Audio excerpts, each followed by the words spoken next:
Meanie. Yes, we're back with Selene. I know I can't stand them. And you know it's me who have to take care of it after all. You're basically living in the office. You've never liked cats. Dogs too, not much of a difference. He didn't like the very idea of keeping a predator at home, even a small one. He couldn't explain why. Hope sighed. She closed a tab on the cattery website and slapped her husband lightly on the shoulder. Even so, the faces of Persian cats, deeply depressed and equally concave, still lingered before the mind's eye. He even held up his hands in a conciliatory gesture. He knew it wasn't over yet. Hope is not the one to give in this easy. She never was, and for him there was something incredibly appealing about it. Come to think of it, it's quite possible it will be him who capitulates in the end. So are we now seeing it from her point of view, or him? Or is he thinking about himself in third person? Because are we playing Ethan? We haven't been given a name yet. In a relationship, you always have to sacrifice something. 4.5 years, even 5 according to Hope. He'd learned this quite well. Suddenly Hope frowned, looking at the screen.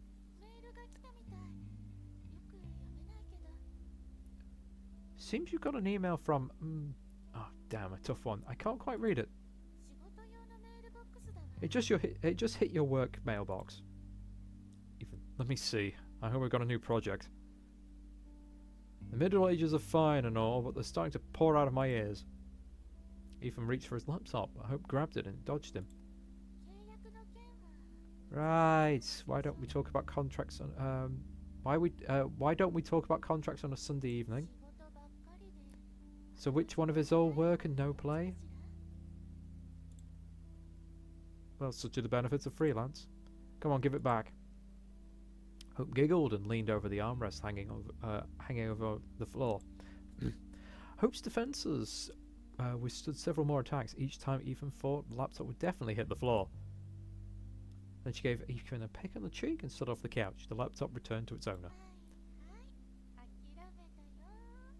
Alright, I give up. I mean, what if they actually give you a new contract? But on the same old Middle Ages. Now that would be a twist. Yeah, a hilarious one. There's nothing about the Middle Ages in the letter. Not a single mention. Not a mention of payment too. Ethan read it several times. Leaving the formalities aside, there's but one question in the letter. Ethan, or part of him not responsible for finding accurate answers, really got engaged by the wording. What is Selene? Ethan rolled that question around his mouth as if tasting it. At a glance, the answer was simple. Ethan's passion was early Renaissance, but he was a history consultant after all. At least he liked to think of himself that way. The agency was paying him for a reason. He knew no such research that Selene was the goddess of the moon in ancient Greece. The question, however, seems to be way more intricate in its nature. Or at least that's what Ethan wanted to think, because the Middle Ages were actually starting to pour out of his ears. He was always diving to his work completely and living in an age where madness, curse and death were contagious as an exhausting trial. He needed some distraction. Of course he had a part-time job with those online courses, but the platform he lectured on wasn't planning anything new just yet. All in all, the request looked interesting, if not for one small matter. The payment. Or rather, the lack of. Ethan hesitated. The sender's name seemed familiar. He searched the email address and found that they already worked together on a couple of texts. Both times the efforts were duly paid for by the agency. Ethan never worked for free. Wasn't his principle, rather a matter of necessity. The problem here was Ethan loved what he was doing too much, and if you trying to make money from what you love, that's a slippery slope. Free service there, unpaid consultation here, and then you go back to splitting the sheep protectors 8 hours a day and watching your dreams rust away. Besides, Ethan didn't want to let Hope down. Of course, she supported him when he decided to go freelance, but Ethan never wanted to take advantage of that. No, that wouldn't do. He works only under contract and does not give free consultations. And just as about to give that as a response, Hope's fair head popped on behind the door. Are you coming?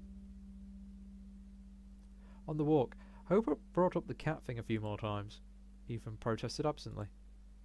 His thoughts went back to the letter again and again. That question.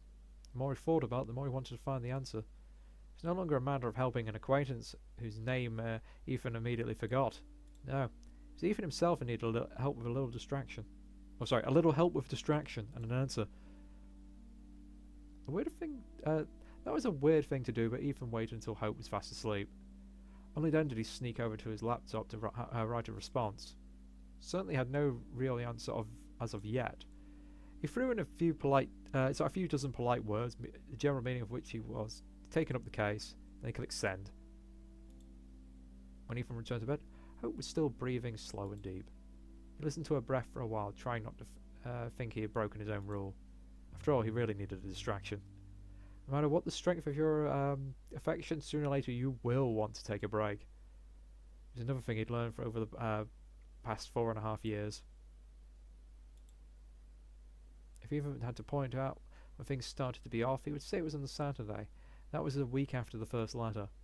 Of course, this wouldn't be accurate, as weird things started happening almost immediately after he pressed the send button. First night he saw a room in his dreams. Alright, so we're not the original protagonist. We're someone else now. Of chipped white ceiling, similarly rough walls lit with fluorescent lamps. Even couldn't see the lamps themselves, but he recognised the cold, shimmering light. And they often used those lamps in the offices. The light filled the room to the brim. Ethan thought it was about to burst, and the light would splash all over the room just like a juice from a squished tomato. Weird analogy there. Apart from the walls and the light, the room had a red sofa. The sofa just stood aside from the centre, not too large, quite faded, flooded with white shimmering light. The light made the sofa seem to tremble a little. The room trembled with it.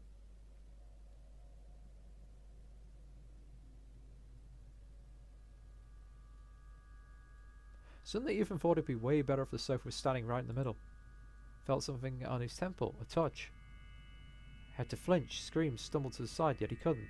He was paralysed. Only his eyes could move, and they desperately tried to reach beyond his field of vision. There was something touching his temple. Ethan felt a faint flow of air as someone was whispering in his ear. He did hear the whisper, just one word. Ethan don't remember what that word was when he jumped up in his bed, gasping for air. Hope muttered something in her sleep and turned to the other side. It took a long time to get back to sleep. By morning, Ethan did pass out, and when he woke up, the dream wiped out of his mind pretty quick. The task at hand was interesting and much more some muck spilling out of his subconscious. But what was he thinking about the task while he chewed on his morning toast, driving to the bank and all the way back? It's just like a Christmas present waiting for its time in the closet. The more you tell yourself you shouldn't think about it, the more you do. At home, Ethan tried to stick to his plan, working on the project he was paid for, but ended up sitting over a single report for several hours. He couldn't squeeze out a letter. To hell with it. And after he was almost done with his current project, it wouldn't be too much problem if he presented the result a little later on, would he? Besides, it was really time for him to get a breather. One can't be spending too much time in a world where madness, curse and death are contagious. To hell with it, Ethan thought as he closed the files of the project he was paid for. Is she like a goddess of procrastination? Because it seems to be a thing going on. There was plenty of information, but Ethan knew he'd not get an answer right away. The accurate answers, just like precious pearls, like great depths. You had to go to the very bottom. Ethan was not afraid. Excuse me. He'd done it many times. His counterpart might have to wait a week or so, but Ethan knew he managed to crack the riddle. Now do we get another crazy thing here? What he didn't know is what else could be found at those great depths. And at some point in his investigation, things started happening. He started hearing sparse phrases, even though he never turned on the TV or radio, and Hope wasn't even at home. When he sat in front of his screen, once again trying to connect the dots in his research, he felt like someone was looking at the back of his head. When he turned around, of course, there was no one in the room. Eventually, he taught himself not to turn around. He just got angry, pushing fingers into his temples when the familiar feeling appeared again. Also, that was really clever having the little thing dart past as an effect. Alright, he started losing things. Rather, things would disappear and appear in the strangest of places. One day, he found his pencil in the freezer, stuck in the mincemeat. Even when they had melted down, he couldn't pull the whole pencil out. All Ethan's got was a bloody stump.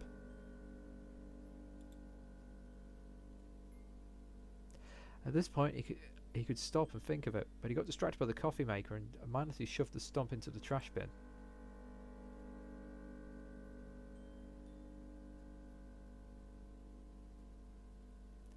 There was something wrong with the shadows too. They became sharper, thicker, deeper, and it was the case in the whole department. Sometimes they moved. Of course, even only felt like they were moving. It couldn't have been any other way. Ethan didn't really pay attention to any of this, just like he did with that dream he had. All of it seemed very familiar. He's already experienced similar things during periods of intense work, when his nervous system was exhausted by the workload. There was always a rational explanation: the stress, or those new, much more environmentally friendly light bulbs that Hope had installed all around the apartment. So it's so easy to dismiss this sort of thing when you're deeply involved and invested in something, and the question got Ethan really involved. Every time he seemed to get it right, his thought went off. It's like he was climbing a rock, but the safe ledge suddenly turns slippery, and next thing you know, he's at the bottom again. He never faced anything like this, like his previous research. There's several times he spent weeks or months looking for the right answers. Those were tricky cases, but at least he could always tell how his research was progressing. This time he was stumbling in his tracks without knowing why, and that was all he could tell. I mean, dude, you know you've already got the answer. It's literally two paragraphs. Just tell the guy to Wikipedia Selene, the goddess of the moon in the Greek mythology. Alright. The week was over, but he had nothing to send back to his contact. In his reply, Ethan asked a couple of questions, not that he was really interested, just a courtesy. That's how their surprisingly excited email exchange conversation started. And with this, Ethan's contact grew to be something more, something of a friend maybe. He never asked how Ethan's workflow was progressing. That was a question Ethan asked himself, but the answer was never good for him. Of course he started sleeping badly. Falling asleep was easy, but he woke up many times and during the night, sometimes in a cold sweat. Ethan could not remember his dreams. That night he woke up about 3 or 4 times. First, Ethan was not lucky enough to fall asleep immediately after he woke up. At some point his eyes opened again, and this time the sleep wouldn't come. Ethan felt terribly thirsty. He found no slippers in the usual spot. The noise could wake up Hope, so he decided not to look for them, and only regretted it when he approached the kitchen. The floor was bloody cold. So cold Ethan unconsciously looked down.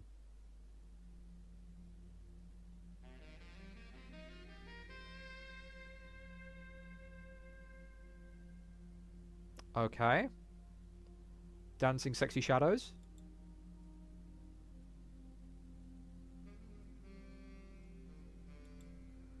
And when he was looking up again, he saw a shadow.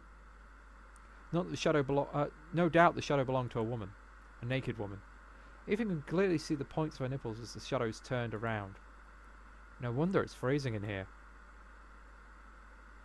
That would not be your first thought. You'd be like, what the hell? The shadow moved slowly along the wall, floating in a rectangular pool filled with moonlight. She was dancing. She was dancing, and humming silence in Ethan's ears was her music. Ethan was watching her, unable to move. He was paralysed just like back in his dream. But he did not remember it. At that moment, he didn't remember anything at all, and he couldn't think about anything at all. What is this?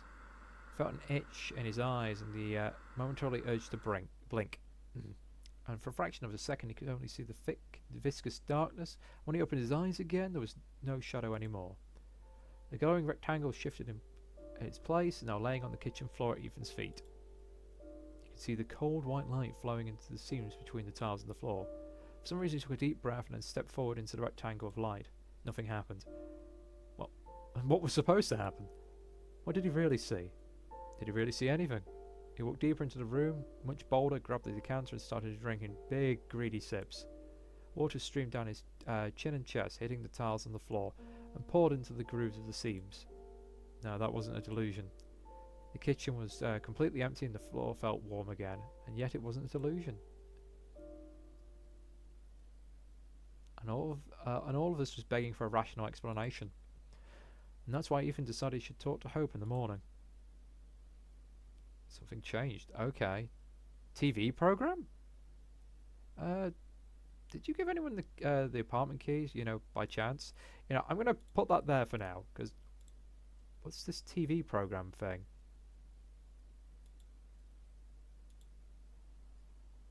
The devil is made of clay and human soup, just like any human being. Sorry, made of clay and tomato soup, just like any human... What? Interview with the devil. It's getting late. Then I come. She serves a tomato soup. She used to serve other things, but not anymore. I'm in the tomato soup. They both eat tomato soup. That's how I get in.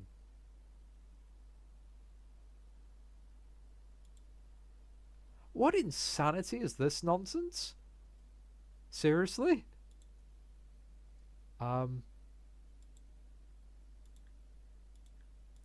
Okay. And what's this one? Oh, April 24th. Nobody came to my birthday party except for my friends and Timo. I almost said I'll get real friends when I'm older. My friends are real, but I'd love to have someone to hang out with. I just have to wait for a bit, I guess. October 8th. I got an F for the essay. Mum will be mad. Bus driver said it was good and I should keep writing. He's nice, but I'd rather have a B anyway. Hope Mum isn't too... Okay. Anyway. Back to the actual story and not the side stuff.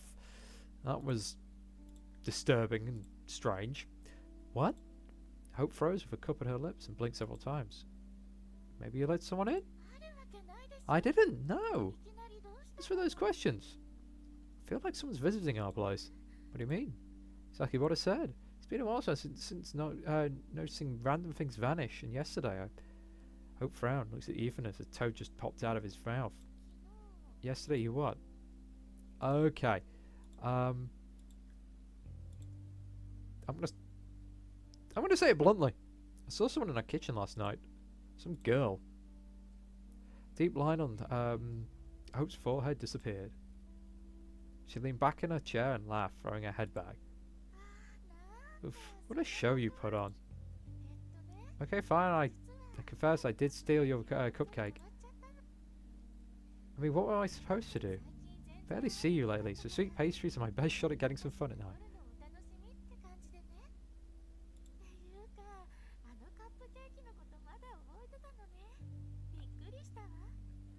Damn, I didn't realize you still remember that cupcake even existed.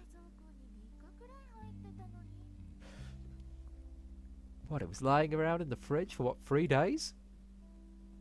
Hope looked at Ethan, expecting him to laughing too, yet he looked very, very serious. She noticed for the first time the whites of his eyes were pinkish and full of broken capillaries.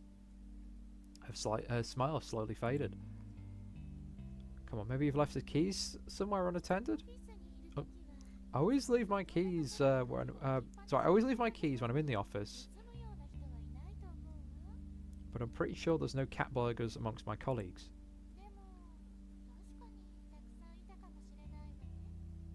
Come to think of it, we should have hired a bunch. That'd balance the risks of going broke, what we have on a monthly basis. Sure none of your colleagues would play a joke on us? A joke? Good God, Ethan, you look like you're about to eat me alive. Take a bun instead, it tastes better, trust me. Hope pulled her chair close to Ethan and took his hand. Please, son. Promise you'll take a break from after that project of yours is finished. I mean, one psycho is enough for our family. You promise? Ethan suddenly felt like a total idiot. A tired total idiot. A naked girl in their kitchen. Yeah, sure. He probably overworked to the point where he's starting to be delirious at times. Maybe even walked in his sleep. He squeezed Hope's fingers lightly. I promise. Sorry I'm a moron. I probably stopped seeing the difference between dream and reality. Why don't you call Laura? No, a shrink is the last thing I need right now. My bad, sure, but that'd be just too cruel. What I need is to finish that project. After all, the gears in my head will finally fall into place, I'll give you my word. Don't be like that. I mean, there's no need to start fully fledged therapy anyway. Sometimes talking through your worries with a professional is all it takes to feel better. At least I shouldn't have pressed you on it. I get that you have enough problems of your own right now. How's it going in your new position? Hope rested her head on my shoulder and shrugged. Not fired yet, apparently. Seriously though, I haven't figured it out yet. Those new responsibilities are exciting, but I always feel like I'm 10 times slower than I should be.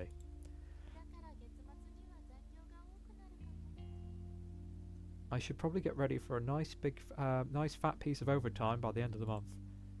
Ethan kissed her forehead and closed his eyes and squeezed the bridge of his nose. Well, I'm not a head of a department as of yet, but I seem to have the same stuff on my plate.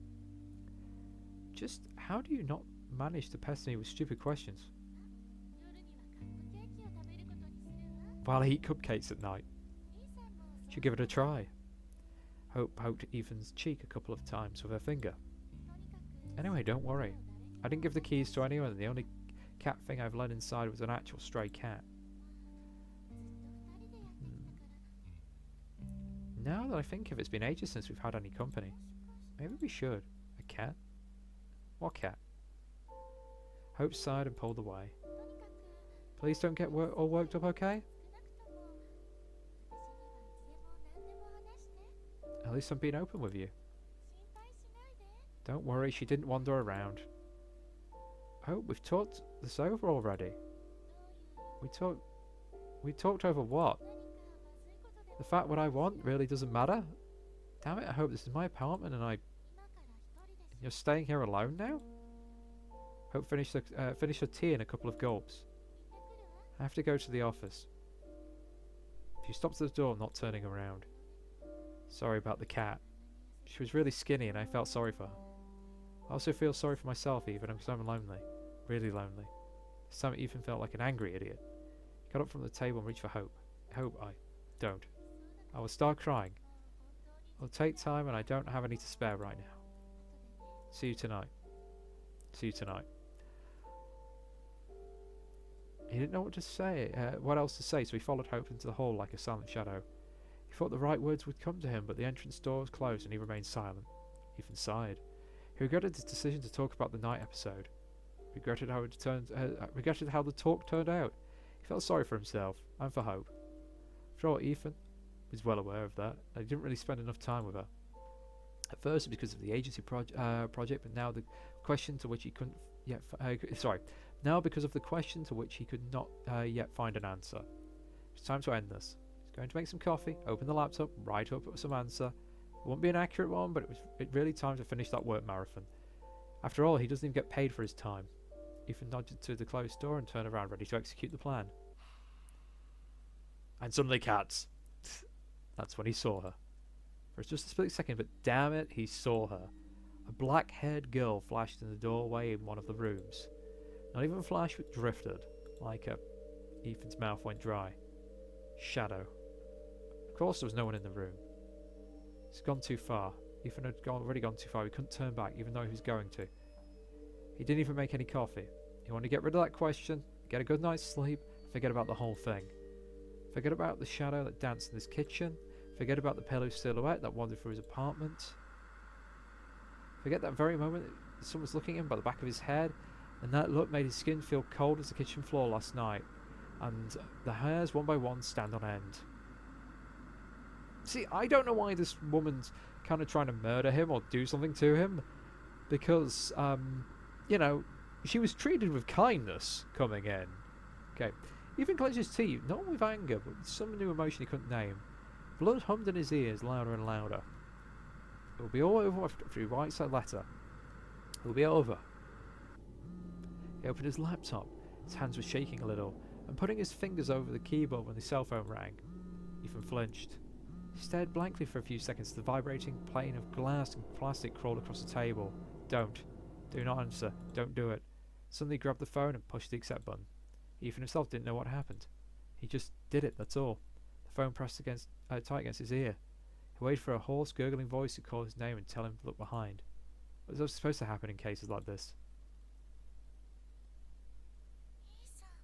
And it's Hope. But I'm going to leave that here for now, and I'll see you in the next episode.